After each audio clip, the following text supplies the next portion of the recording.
এবার যুক্তরাষ্ট্রের দিকে ধেয়ে আসছে মহাবিপদ। একটি শক্তিশালী ঝড় প্রবল বেগে ঘনীভূত হয়ে সুপার টাইফুনে পরিণত হওয়ার পূর্বাভাস পাওয়ায় দেশটির প্রশান্ত মহাসাগরীয় অঞ্চল গুয়াম এবং নর্দার্ন মারিয়ানা দ্বীপপুঞ্জের বাসিন্দারা আগেভাগেই জানালা দরজা মজবুতভাবে বন্ধ করে প্রয়োজনীয় খাদ্য ও নিত্য প্রয়োজনীয় সামগ্রী মজুত করতে শুরু করেছেন।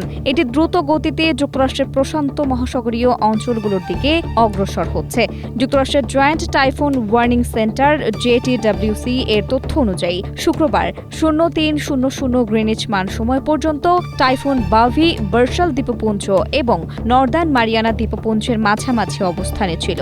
জীবন অবাক না করলে কে করবে? 28% মিল্ক ফ্যাটের অবাক করার সাথে ফ্রেশ মিল্ক পাউডার। জীবন অবাক করুক প্রতিদিন। এ সময় ঝড়টির স্থায়ী বাতাসের গতি ছিল ঘন্টায় 167 কিলোমিটার এবং দমকা হাওয়ার গতিবেগ ছিল ঘন্টায় 203 কিলোমিটার। মার্কিন জাতীয় আবহাওয়া পরিষেবা সতর্ক করে বলেছে, বর্তমান পূর্বাভাস অনুযায়ী মারিয়ানা অঞ্চলের জন্য পরিস্থিতি অত্যন্ত উদ্বেগজনক।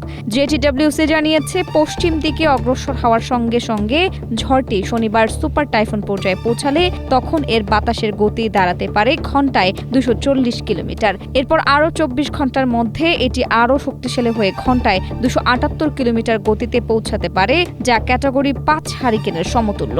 এর আগে গত এপ্রিলে আঘাত হানা সুপার টাইফুন সিনলাকুর ক্ষয়ক্ষতি থেকে অঞ্চলটি এখনও পুরোপুরি পুনরুদ্ধার করতে পারেনি।